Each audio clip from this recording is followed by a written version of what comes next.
Ya, sesuatu yang tidak enak. Dia bilang kebanggaanku adalah penderitaan. Ada orang saudara mau jadikan kebanggaannya penderitaan? Enggak ada kan? Kenapa Rasul Paulus begitu gila dengan berkata bahwa kebanggaanku adalah penderitaan? Terlebih suka aku menderita karena nama Kristus loh. Siapa yang mau menderita? Tapi paradigmanya dirubah. Bagi dia, dagingnya disiksa, bagi dia penderitaan itu sebuah keberhasilan dalam Tuhan.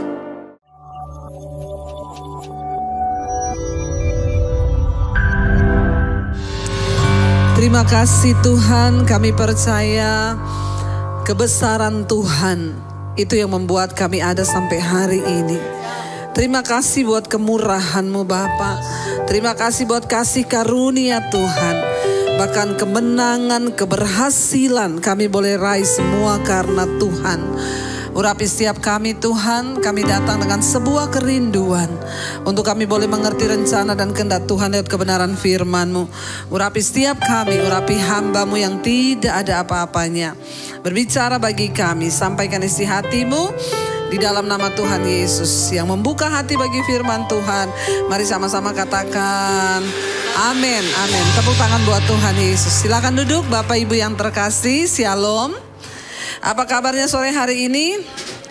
Luar biasa ya, merdeka ya, salam kemerdekaan. Ingat, sekali merdeka tetap jangan mau lagi dikenakan kuk perhambaan. Iya, tema firman Tuhan hari ini adalah keberhasilan karena Kristus. Bapak Ibu, sebelum kita membahas lebih lanjut, saya ingin kita mengerti terlebih dahulu apa ya definisi dari keberhasilan bagi setiap kita orang yang percaya kepada Tuhan. Karena banyak orang di luar sana, bahkan termasuk anak Tuhan, beranggapan bahwa keberhasilan itu adalah ketika kita ini kaya. Ketika kita ini punya uang banyak, ketika kita ini punya kedudukan, ketika kita berhasil mencapai yang kita mau, maka itu namanya ya kita mengalami keberhasilan. Memang tidak dipungkiri ya, dari kita masih kecil. Ini eho saya bisa agak dihilangin sedikit gak ya? Kayak jadi MC di mantenan ya. Iya, tes 1, 2, 3, 3, 2, 1 biar tidak terlalu bereho ya suara saya. Tes 1, 1, 2, 3. Iya, ya, Bapak Ibu dari kecil ya, anak-anak itu pun sudah diajarkan ya. Kita sering kali berkata kepada anak kita, "Dek, kamu harus rajin belajar, kamu harus rajin sekolah supaya kamu berhasil." Ya, kalau nanti kamu sudah besar, kamu jadi sesuatu yang hebat, kamu punya banyak ya uang, kamu berhasil. Dari kecil bahkan orang tua seringkali sudah menanamkan tentang ya apa konsep kebahagiaan atau keberhasilan bagi anak-anak itu adalah sesuatu yang seringkali kita tuh salah saudara. Jadi dari dulu kita ini memahami bahwa keberhasilan itu adalah waktu kita punya uang banyak, waktu kita berhasil, waktu kita mendapatkan yang kita mau, cita-cita kita dapatkan, oh itu berhasil. Padahal kita lupa, ya banyak loh orang yang punya jabatan, punya kekayaan, tapi mereka tidak berhasil di hadapan Tuhan. Nah, konteks keberhasilan yang benar di hadapan Tuhan itu adalah apa? Ketika kita ini mengenal kehendak Tuhan di dalam hidup kita dan kita melakukannya, itulah keberhasilan yang sesungguhnya. Makanya saya juga bilang sama anak saya, ya saya selalu saudara, anak saya ini sakit. Ya, enggak mau disuruh bolos. Dek, kamu itu libur 1 hari. Enggak bisa mam, aku ini udah kelas 12. Nanti kalau aku libur, aku ketinggalan pelajaran. Saya bilang, kamu itu ya sakit gak sembuh-sembuh udah sebulan. Memang karena katanya ini Jakarta lagi polusi tertinggi di dunia. Makanya saudara ya, dokter menganjurkan supaya healing, pergi keluar kota. Kalau ada duit healing, gak ada duit ya pusing, ya enggak? Ya, jadi ya saudara, saya bilang sama anak saya, kamu istirahat. Lah gimana saudara? Dia pulang sekolah sore, habis itu ikut bimbel sampai jam 8 malam. Pulang udah malam, ngerjain tugas, baru mandi tidur. Jam 5 pagi udah bangun lagi siap-siap ke sekolah. Saya itu selalu bilang kepada anak-anak saya, ya mami gak tuntut kamu itu terlalu pinter di sekolah. Mami tidak berharap kamu harus juara 1 atau juara umum. Karena itu bukan tolak ukur keberhasilan dalam kehidupan orang Kristen, orang percaya. Buat apa kamu pintar di sekolah, kamu dapat nilai bagus, tapi kamu gak ngerti kehendak Tuhan atas hidupmu. Saya bilang kepada anak-anak saya, setiap kita itu nanti punya proses sendiri-sendiri dengan Tuhan. Ya, bahkan saya nih saudara, dulu saya waktu sekolah suka bolos, tapi jangan ditiru, ini adegan berbahaya. Hanya dilakukan oleh para ahli saja ya. Saya bolos sama teman saya. Teman saya bilang, teman saya bilang, Dep, kamu lompat duluan ya. Lihat keadaan. Saya lempar tas saya saudara, yang tangkap kepala sekolah saya dari bawah. Saya panjat tembok, sampai di atas saya lihat ke bawah, kepala sekolah saya bilang, turun. Kamu jangan kasih tahu, turun. Teman saya bilang, aman Dep, aman. Aman, lompat. Saya lompat saudara. Ya udah dijewer sama kepala sekolah saya di bawah. Teman saya lompat sampai di atas, turun. Ya, saya bilang sama anak saya itu dulu Mami waktu sekolah begitu. Mami gak pintar-pintar banget. Tapi ketika Mami ketemu Tuhan, Mami ketemu rencana Tuhan, Mami ngerti kehendak Tuhan. Maka Mami memperoleh keberhasilan di dalam hidup. Waktu Mami tepat melakukan apa yang Tuhan mau, katakan. Makanya jangan paksa anakmu, saudara. Hari-hari ini banyak orang tua anak masih bayi disekolahin. Les matematika, les bahasa Inggris, les bahasa Mandarin, les ini, les itu. Gak punya waktu, harusnya dia masih bermain. Tapi dicekokin semua ilmu. Awas lo ada orang tua, engkau mengambil masa kecil anak-anakmu yang harusnya dia bahagia. Makanya semakin kesini semakin banyak anak yang stres dan depresi. Kenapa? Karena dia pikir kalau anak dia bekali ini cekokin, semua dilesin. Tapi gak ada orang tua yang lesin Alkitab. Ya Pak ya. Engkau lupa bahwa keberhasilan tuh di mata Tuhan. Saya mau tanya Bapak Ibu, Rasul Paulus menurut ukuran manusia dia berhasil gak? Kagak. Rasul Paulus berhasil waktu dia belum mengenal Yesus malah. Menurut pandangan manusia. Dia seorang pengajar Yahudi. Dia menguasai semua ilmu. Dia punya pendidikan yang tinggi. Ya secara manusia dia membanggakan. Dia bilang aku Paulus. Secara manusia aku dari golongan Ibrani asli. Aku Yahudi. Aku bisa berbangga. Aku menjadi pengajar. Aku punya ilmu yang tinggi. Aku menguasai semuanya. Dia berhasil menurut ukuran manusia. Tapi ketika dia ketemu Tuhan Yesus, saya mau tanya, dia berhasil apa tidak menurut ukuran manusia? Gagal, di penjara. Dia di penjara. Dia dianiaya. Dia menjadi sasaran orang-orang yang akan menghukum, merajam dia pakai batu. Secara mata manusia semua akan bilang dia tidak berhasil, dia miskin.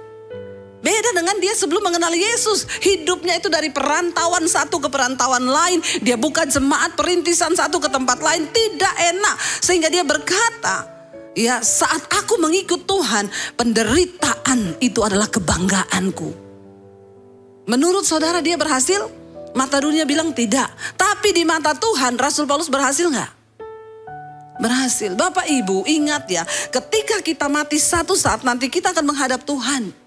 Dia gak tanya berapa jumlah depositmu, berapa perusahaan yang kau pimpin. Dia gak tanya apa karyawanmu berapa ribu. Dia gak tanya engkau sudah punya berapa aset. Enggak Bapak Ibu. Yang Tuhan tanya, engkau sudah melakukan kehendakku apa belum? Karena keberhasilan di mata Tuhan adalah ketika kita melakukan kehendak Tuhan. Mari kita buka bersama 2 Korintus pasal yang keempat. Ayat yang pertama, firman Tuhan di sana judul perikopnya, harta rohani dalam bejana tanah. Ya, 2 Korintus pasal 4 ayat yang pertama, saudara, dikatakan di sana kita baca sama-sama, oleh kemurahan Allah kami telah menerima pelayanan ini, karena itu kami tidak tawar hati. Bayangkan ya, Rasul Paulus yang tadinya pinter, hebat, pengajar, punya kedudukan di kalangan orang Yahudi, tiba-tiba terima Yesus, dibuang, dilecehkan, bahkan dia dipenjara, dia difitnah, dia dilakukan semua yang tidak enak. Lalu dia mulai masuk ke pelayanan. Tapi dia bisa berkata, oleh karena kemurahan Allah, kami telah menerima pelayanan ini. Padahal di mata dunia pelayanan itu berharga enggak? Enggak. Dia berpindah dari satu pulau ke pulau lain, dari satu kota ke kota lain. Secara mata manusia, dia gak dapat apa-apa. Lebih terhormat ketika dia dulu jadi pengajar di Yahudi. Dia disanjung, dia dipuji. Tapi dia bisa menerima dulu ketika dia belum mengenal Yesus. Dia bilang semua karena kebanggaanku. Aku seorang pengajar, aku seorang hebat, aku seorang pintar. Tapi ketika dia terima Yesus, dia dipermalukan, direndahkan, dikosongkan oleh Tuhan. Tapi dia baru bisa berkata, oleh karena kemurahan Allah. Semua keberhasilan yang diraih itu karena Kristus. Lalu dia bilang, karena itu kami tidak tawar hati. Hanya orang yang mengerti bahwa semua yang terjadi dalam hidupnya itu adalah kemurahan Tuhan. Hanya mereka yang akan menjadi orang-orang yang tidak gampang tawar hati. Saudara, dalam hidup ini kita harus percaya bahwa semua karena kemurahan Tuhan. Entah engkau senang atau tidak, karena keberhasilan dalam Tuhan bukan soal hanya engkau senang saja. Ada keberhasilan yang membuat kita tuh tidak senang. Tapi di mata Tuhan kita tuh berhasil. Ketika kita mampu mengerti kehendak Tuhan di balik setiap proses. Ya, saya ini baru pulang dari Manado tadi malam, pelayanan di Bitung, kita KKR di sana, puji Tuhan 1.000 orang lebih datang dari berbagai gereja. Kita berdoa bersama buat bangsa, buat kota Manado dan lain sebagainya. Besoknya saya dibawa jalan-jalan ke Bunaken, saudara.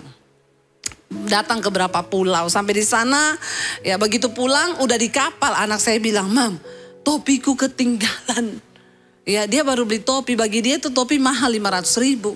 Jadi dia bilang, topiku ketinggalan. Saya bilang, ini sudah di kapal, Dek. Gimana yang ngambilnya? Kamu turun lompat berenang ambil topi. Sudah ketinggalan ya sudah, tapi kan itu mahal. Gini nak ya, kamu anggaplah mungkin di pulau itu ada nelayan yang berdoa. Tuhan, aku tuh pengen topi. Tapi aku gak bisa beli karena nelayan panas. Lalu topimu diizinkan Tuhan ketinggalan. Waktu nelayan itu nemu dia bilang haleluya, Tuhan menjawab doaku, amin. Iya enggak? Jadi anak saya sedikit terhibur dan dia bilang, oh iya juga ya. Iya, jadi relakan saja. Karena kita percaya semua yang terjadi itu kemurahan Tuhan. Walaupun kamu rasa enggak enak, tapi mungkin itu menjadi jawaban doa bagi orang lain. Kalau hari ini saudara ditipu, ya mungkin itu kemurahan Tuhan. Bilang amin dong. Nggak ada yang mau bilang amin. Ini belum mengerti, ini paradigmanya belum dirubah ya. Kita berdoa. Waktu Rasul Paulus bertemu Yesus, paradigmanya dirubah.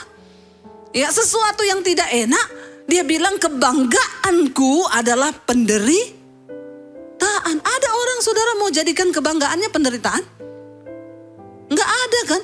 Kenapa Rasul Paulus begitu gila dengan berkata bahwa kebanggaanku adalah penderitaan. Terlebih suka aku menderita karena nama Kristus loh. Siapa yang mau menderita? Tapi paradigmanya dirubah. Bagi dia, dagingnya disiksa, bagi dia penderitaan itu sebuah keberhasilan dalam Tuhan. Ya, lalu ketika anak saya akhirnya hatinya jadi lega. Kenapa? Karena dia mulai memandang bahwa semua yang terjadi itu kemurahan Tuhan. Jadi anak saya tidak jadi tawar hati. Coba kalau dia nggak memandang dengan cara pandangnya Tuhan, dia nggak ngerti kehendak Tuhan, dia akan terus sampai di Jakarta mungkin topiku itu loh, baru aku beli. Cobalah mengerti akan kehendak Tuhan.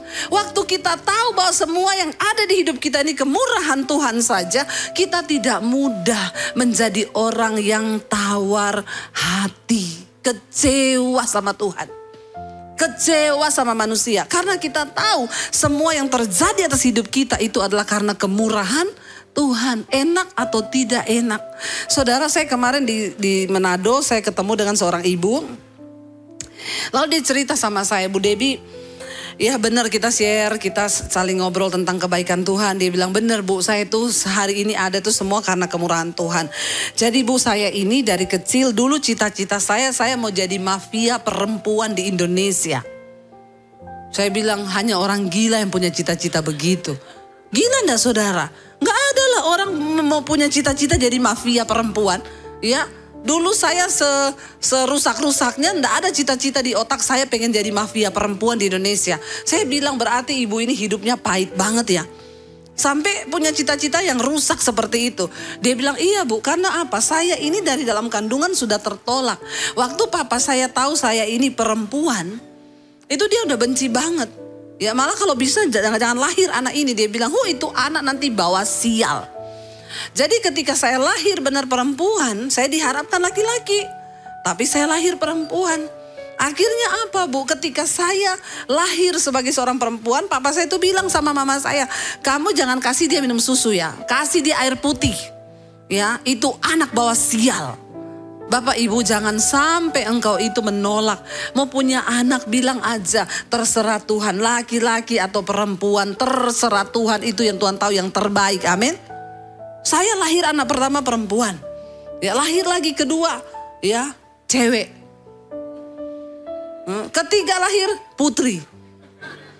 Ya sudah ya, berhenti sudah. Orang bilang nggak pengen satu lagi Bu, siapa tahu cowok. Nggak, sama saja. Mau cewek mau cowok, Tuhan yang tahu nanti mereka mau jadi apa. Ntar juga saya dapat mantu juga cowok, bener nggak? Nggak usah bilang anak sial ini, anak perempuan lah, anak inilah, anak itulah. Belum tentu nanti kau tua siapa yang urus. Ya belum tentu anak perempuan, anak laki. Yang penting anak itu benar-benar kita tahu bahwa dia itu memang disertai Tuhan, diberkati Tuhan. Jangan kau yang atur. Ya kau pikir anak laki lebih bermanfaat. Anak laki juga kalau kau tua dia cuma bikin sakit hati. Ya bikin cuma sakit orang tua, buat apa? Ya jadi jangan pernah menolak anak itu laki atau perempuan. Nggak usah dibanding-bandingkan, katakan. Apalagi beranggapan tuh anak sial. Nggak ada anak sial. Ya, lalu saudara akhirnya dia tidak dikasih minum susu, bayangkan. Dari kandungan sudah tertolak, lahir dari bayi tidak diberi susu. Ya, lalu dia umur 4 bulan, papahnya punya kapal, kapalnya tenggelam. Makinlah bapaknya bilang memang ini anak bawa sial. Padahal mungkin tidak bawa sial, tapi karena dia imani bawa sial, jadilah benar-benar sial. Jangan kau percayai sesuatu yang engkau imani, apa yang kau percayai itu akan terjadi. Waktu bapaknya kapalnya tenggelam, dia tambah jengkel. Jadi anak ini dibesarkan dengan pukulan, dendam, sakit hati. Dia juga bertumbuh jadi anak yang kecewa. Di umur 17 tahun, belum selesai sekolah. Dia berharap cepat keluar dari keluarganya, cepat keluar dari bapaknya. Dia berharap ya dia harus menikah umur 17. Jadi dia kawin umur 17 tahun. Cuma dengan satu harapan itu sebagai pelarian. Dia keluar dari rumah orang tua. Saudara saya mau tanya, dia dengan luka batin, kekecewaan, sakit hati menikah. Kira-kira rumah tangganya itu bertahan lama enggak? Nggak mungkin lah, orang sakit jiwa nikah sama orang gak kenal Tuhan. Sama-sama sakit jiwa. 2 orang gila kawin. Orang tuh kalau punya kepahitan, amarah, kebencian tuh sakit jiwa loh saudara. Kau hampir gila itu. Ya apalagi dendam. Dendam kesumat, gak mau mengampuni, kau sakit jiwa. Cuma masih stadium awal, belum lari-lari di jalan. Saudara benar saja dia menikah cuma bertahan 2 tahun. Dia punya anak 1, 2 tahun mereka bercerai. 2 tahun, enggak lama-lama untuk membuktikan karakter asli. Ya lalu dia bercerai, setelah dia bercerai dia seneng. Wah aku bebas. Inilah hidup yang ku cari. Aku sudah keluar dari orang tua karena aku tidak punya suami. Lalu akhirnya dia mulai cari kerjaan. Dia bilang saya pertama kali bekerja Bu sebagai apa? Saya itu yang packing narkoba. Ya jadi berapa gram ditimbang masukin plastik yang ukuran besar. Kerjaannya dia packing. Lalu lama-lama dia bilang gini, enak banget ya ini orang. Jual narkoba dapat uang cepet. Ya aku pengen dapat uang cepat. Kenapa? Karena konsep bagi dia keberhasilan itu adalah punya uang banyak. Ya jangan engkau punya konsep yang salah. Makanya sekarang banyak orang pengen cepat dibilang berhasil.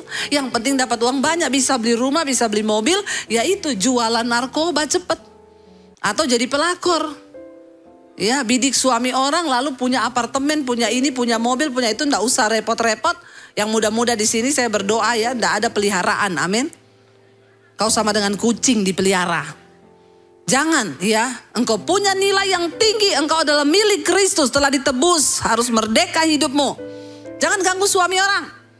Ya, banyak sekarang orang Kristen nggak mau kerja, maunya ganggu suami orang. Yang penting naik mobil, enak, mentereng, mewah, nggak usah kerja, jual diri saja. Bertobat, lebih baik kau jual cendol daripada kau jual diri. Dengar baik-baik orang Kristen, ya jangan sampai engkau memperoleh dunia dan segala isinya, lalu kau binasa.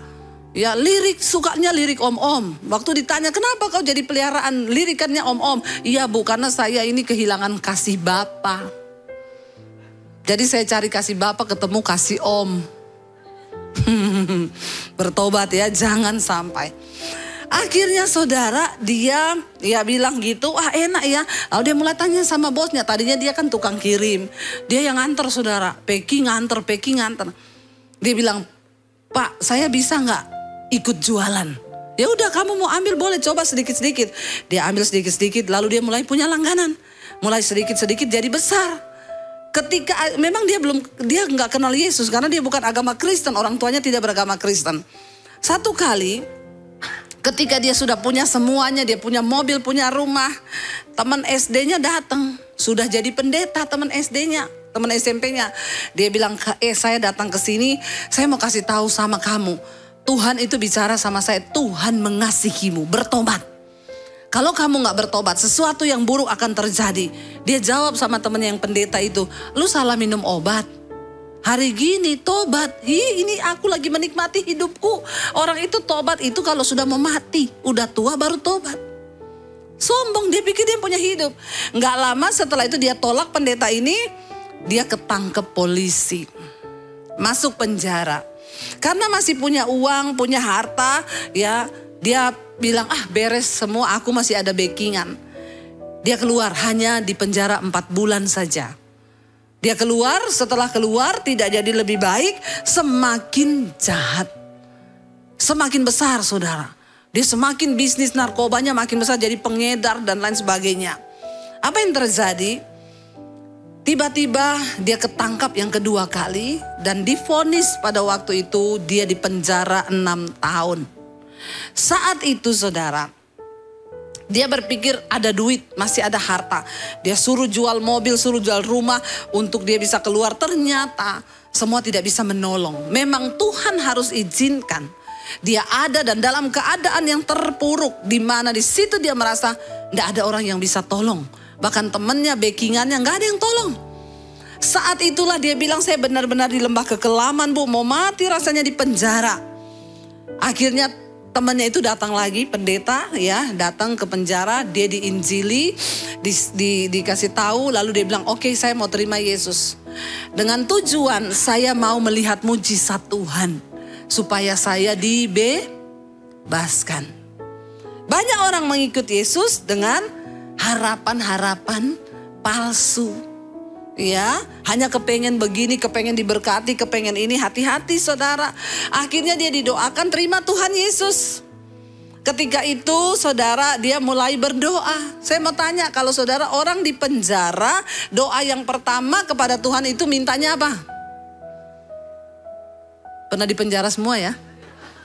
Tahu ya? Bebas, ya namanya orang di penjara. Pasti doanya pengen bebas. Dia mulai berdoa, Tuhan Yesus, aku percaya kepadamu. Karena itu aku percaya mujizat. Aku bebas dalam nama Yesus. Bebas dalam nama. Tiap hari yang dia minta, bebas. Kira-kira Tuhan jawab? Tuhan bisa jawab nggak? Bisa. Tapi tidak semua doa, keinginan kita harus dijawab oleh Tuhan. Karena Tuhan lebih tahu apa yang kita butuhkan ketimbang dari apa yang kita inginkan. Yang kita inginkan belum tentu benar. Tapi Tuhan pasti tahu apa yang kita butuhkan. Dan yang kita butuhkan belum tentu itu yang kita inginkan. Tapi Tuhan yang tahu. Saudara, dia berdoa setahun, berdoa minta bebas terus. Lama-lama stres enggak? Setahun ini 365 hari. Tiap hari doanya, aku pengen bebas Tuhan. Bebas, bebas, bebas. Gak bebas. Bahkan Tuhan pun gak ngasih dia bebas. Walaupun Tuhan mampu melakukannya. Akhirnya dia mulai baca Alkitab. Mulai ikut ibadah-ibadah di tahanan, di sel. Dia mulai membuka hati bagi Tuhan. Sampai di satu titik dia bilang, Tuhan aku menyerah. Apa kehendakmu bagiku? Saudara, keberhasilan seorang di dalam Tuhan ketika engkau mengerti kehendak Tuhan. Semuanya itu bonus yang Tuhan beri, tapi ngerti dulu. Dia bilang, Bu, ketika saya itu mulai buka hati bagi Tuhan dan ngomong, Tuhan, apa kehendakmu? Doa saya pun mulai berubah. Tadinya saya berdoa bebas, bebas, bebas. Ketika saya mengerti kehendak Tuhan, doa saya mulai begini, Tuhan, kalau engkau memang mengizinkan aku harus menjalani masa tahananku, maka beri aku kekuatan, damai sejahtera, dan sukacita untuk menjalaninya. Setiap hari doanya begitu. Apa yang terjadi, saudara? Dia di dalam penjara, keadaannya masih sama. Tapi yang berbeda, dia sukacita. Dia damai sejahtera. Dia memperoleh kekuatan yang dia bilang, damai dan sukacita yang saya rasa di penjara melampaui ketika saya ada di diskotik, Bu. Ini loh yang dimaksud. Tuhan mengubah paradigma kita. Sekarang kita baru mengerti kenapa Rasul Paulus berkata, terlebih suka aku berada di dalam penderitaan karena Yesus, dibandingkan dalam kemuliaan ketika aku dulu di dalam dunia. Karena itu sesuatu yang sangat berbeda. Lalu dia mulai merasakan damai sukacita. Singkat cerita, dia mulai bertumbuh dalam iman. Lalu Tuhan melakukan perkara. Harusnya dia divonis 6 tahun, dapat bebas bersyarat. Itu hanya 4 tahun dia bebas dari penjara. Ketika dia keluar dari penjara, dia paradigmanya berubah. Dia berhasil mengetahui kehendak Tuhan. Dia keluar dari penjara, dia bilang, Tuhan, aku harus pakai hidupku ini betul-betul untuk memuliakan nama Tuhan saja. Dia akhirnya mulai bertumbuh, ya bahkan dia bilang, ya kayaknya sudah senang di penjara, udah betah, udah mulai betah. Dimanapun Anda, ketika di sana ada Tuhan dan engkau mengerti kehendak Tuhan, maka itu akan menjadi tempat yang istimewa. Saudara, akhirnya dia mulai melayani Tuhan, bersaksi kemana-mana. Dia mulai mengerti firman, dia bilang, saya kerja, Bu. Memang, Bu, penghasilannya tidak sama ketika saya jual narkoba. Tapi dulu waktu saya jual narkoba tidak ada damai sejahtera, apalagi sukacita, yang ada ketakutan, dikejar-kejar. Sekarang, Bu, kerjaan saya biasa. Tapi saya bisa mensyukuri dan berkata, terima kasih Tuhan, semua karena anugerah-Mu.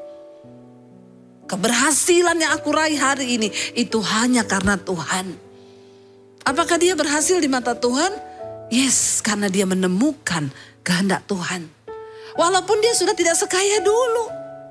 Saudara, orang yang mengerti bahwa hidupnya itu hanya karena kemurahan Tuhan, Rasul Paulus bilang, karena itu kami tidak tawar hati.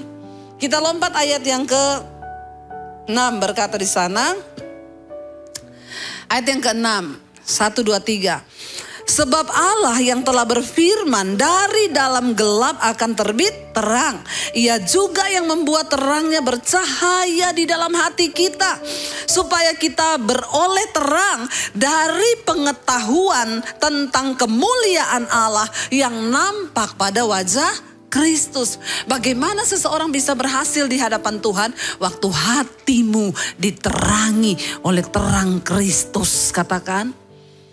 Waktu hati kita diterangi oleh firman, oleh terang Kristus, engkau bisa memandang setiap persoalan, peristiwa di hidupmu itu dengan cara pandang Tuhan. Itu loh contoh yang simpel yang saya kasih tadi. Anak saya ketinggalan topi.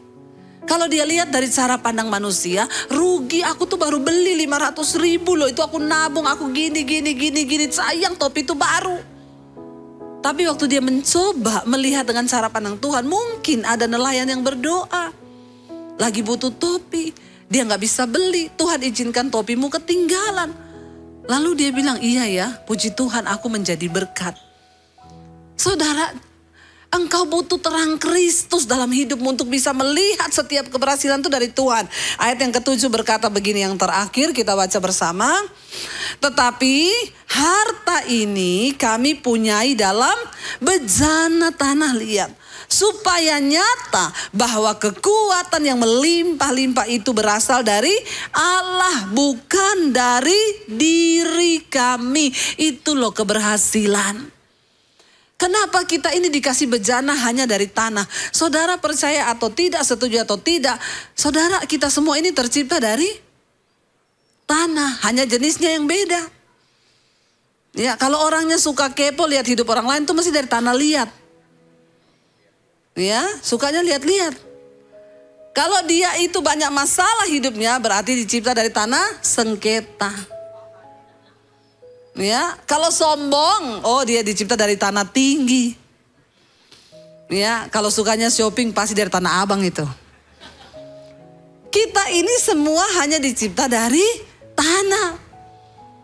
Kenapa kita ini hanya dicipta dari tanah, saudara? Sekuat apapun engkau, sehebat apapun engkau, sekaya apapun engkau, ingat loh, bejanamu itu hanya tanah liat.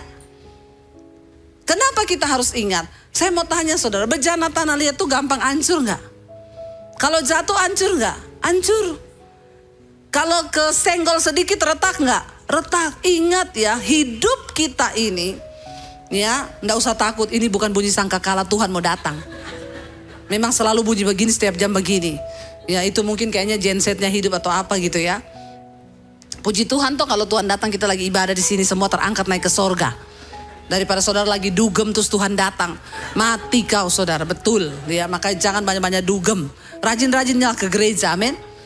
Rajin dengar khotbah di YouTube. Pas lagi dengar khotbah, mesbah doa, tiba-tiba Tuhan datang. Sorga semua.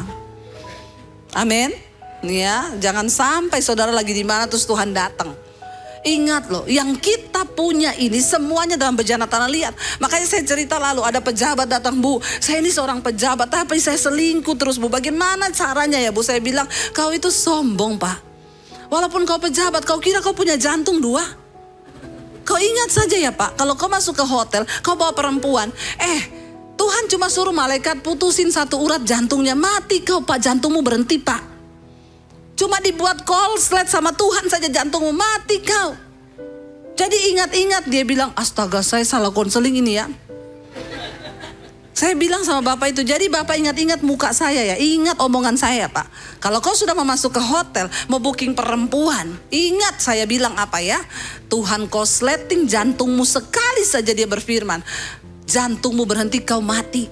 Iya, boro-boro masuk sorga, masuk neraka iya, dan juga masuk koran. Lagi mati di hotel. Bikin malu. Ingat Pak, bejanamu itu cuma tanah liat. Walaupun kau pejabat, kau tidak anti mati. Kalau Tuhan udah bosan, ya, hati-hati kau tidak bertobat, ya. Betapa banyak orang lupa diri. Dia pikir dia itu bejananya itu anti pecah, anti gores. Ya, engkau ini saudara, sedikit aja ya. Saya pernah merasa cuma kelingking kaki saya patah. Ya, itu saudara seharian saya menjerit-jerit, aduh, kena angin, aduh sakitnya itu cuma kelingking tok loh, kelingking itu. Betapa rapuhnya kita ini, bener nggak? Saudara sakit kepala aja, migrain, minum obat apapun nggak sembuh, stres nggak kau? Ya, jangan tunggu sampai Tuhan itu murka terhadap kita. Saya masih percaya loh sama murka Tuhan. Di hari-hari ini banyak pengajaran khotbah-khotbah yang sudah tidak percaya. Oh, Yesus itu sahabatnya orang berdosa, pret. Yesus sahabat orang berdosa yang mau bertobat. Ya, jangan kau menyempelekan Tuhan. Dia tetap Allah yang akan datang untuk membawa penghakiman di akhir zaman nanti. Dia datang dulu sebagai Tuhan dan Juru Selamat. Tapi Yesus akan datang kali yang kedua sebagai hakim yang adil. Kedua kali dia akan datang untuk menghakimi. Ya, bukan lagi membawa kasih. Dia akan datang sebagai hakim. Dia akan hakimi setiap kita. Karena itu ingat. Engkau itu hanya bejana tanah liat. Gak ada apa-apanya kita ini. Gak ada apa-apanya. Bilang kanan kirimu, jangan sombong, kau hanya tanah. Hanya tanah kau. Ya, hati-hati juga, sebentar lagi bau tanah juga. Ya, kalau tidak bertobat, mari saudara, selama Tuhan beri kita hidup, hormati Tuhan. Bahwa semua yang kita raih di hidup ini, keberhasilan kita hanya karena Kristus. Kata Rasul Paulus, semua itu kami punyai dalam bejana tanah liat, supaya nyata bahwa kekuatan hari ini kita bernafas itu semua berasal dari Allah, bukan dari diri kita. Saya mau bilang saudara, bahkan nafas pun kita nggak bisa buat. Ya, orang kalau sesak napas, ya aduh mau ambil oksigen nggak bisa saudara, sesek. Ya itu napas aja kita nggak bisa buat loh, cuma karena kemurahan Tuhan. Karena itu betapa kita harus hidup hormat akan Tuhan. Jangan kau terus bermain-main dengan dosa. Hormati Tuhan, karena semua yang kita miliki hari ini hanya karena Kristus. Saya mau undang para imam musik maju ke depan. Kita mau bilang saudara, di hadapan Tuhan hari ini, Tuhan, kami tahu Bapak bahwa kami hidup hanya karena kemurahan Tuhan. Oleh karena kemurahan Tuhan, kita ada sampai hari ini. Kita mau angkat pujian ini. Kita percaya oleh karena kemurahan-Mu Bapak, kami ada sampai hari ini. Mari bangkit berdiri bersama di hadapan Tuhan saudara. Katakan bersama pujian ini. Oleh karena kemurahan Tuhan, ku ada sampai hari ini. Oleh karena kebaikan Tuhan, janji-Mu terjadi bagiku. Sekali lagi, oleh karena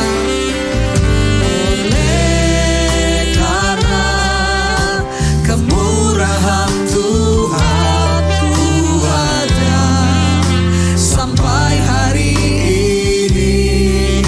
Oleh karena kebaikan Tuhan, janji-Mu terjadi bagiku. Ku sembah Kau Tuhan, ku mengangkat tanganku, selamanya Kau hebat bagiku. Ku sembah Kau Tuhan, ku mengangkat wajahku, selamanya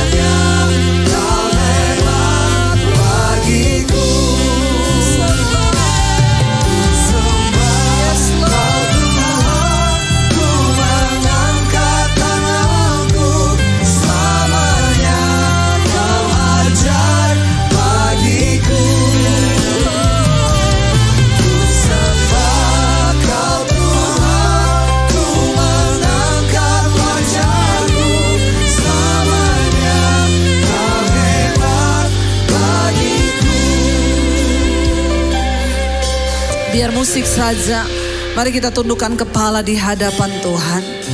Saudara, oleh karena kemurahan Tuhan saja kita bisa ada hari ini. Mari katakan pada Tuhan, apa yang menjadi kehendak-Mu dalam hidup kami Tuhan. Ajar kami memahami, ajar kami mengerti, supaya kami tidak tawar hati. Mungkin hari ini Engkau sedang mengalami pembentukan Tuhan, sakit bagi daging-Mu, tapi bilang pada Tuhan, ajar aku menikmati setiap proses ini Tuhan. Karena kami tahu Tuhan sedang turut bekerja untuk mendatangkan kebaikan di hidup kami. Keberhasilan di mata dunia ini berbeda dengan keberhasilan di mata Tuhan. Waktu kami ngerti kehendak Tuhan, itulah keberhasilan kami di dalam Engkau. Berkati umat-Mu, berkati Tuhan anak-anak-Mu, apapun yang sedang mereka alami hari ini. Kami percaya oleh karena kemurahan Tuhan, semua Tuhan kami boleh jalani. Sekali lagi angkat tanganmu saudara di hadapan Tuhan, katakan, kami sembah Engkau Tuhan. Saudara, terima kasih sudah menyaksikan channel saya, dan saya berharap semua khotbah-khotbah saya menjadi berkat. Jangan lupa subscribe channel hanya di Debbie Basjir TV. Ya, bukan yang lain. Catat Debbie Basjir TV. Hanya di Debbie Basjir TV. Jangan lupa like, subscribe, dan bagikan ini kepada teman saudara agar semakin banyak orang diberkati. Tuhan memberkati.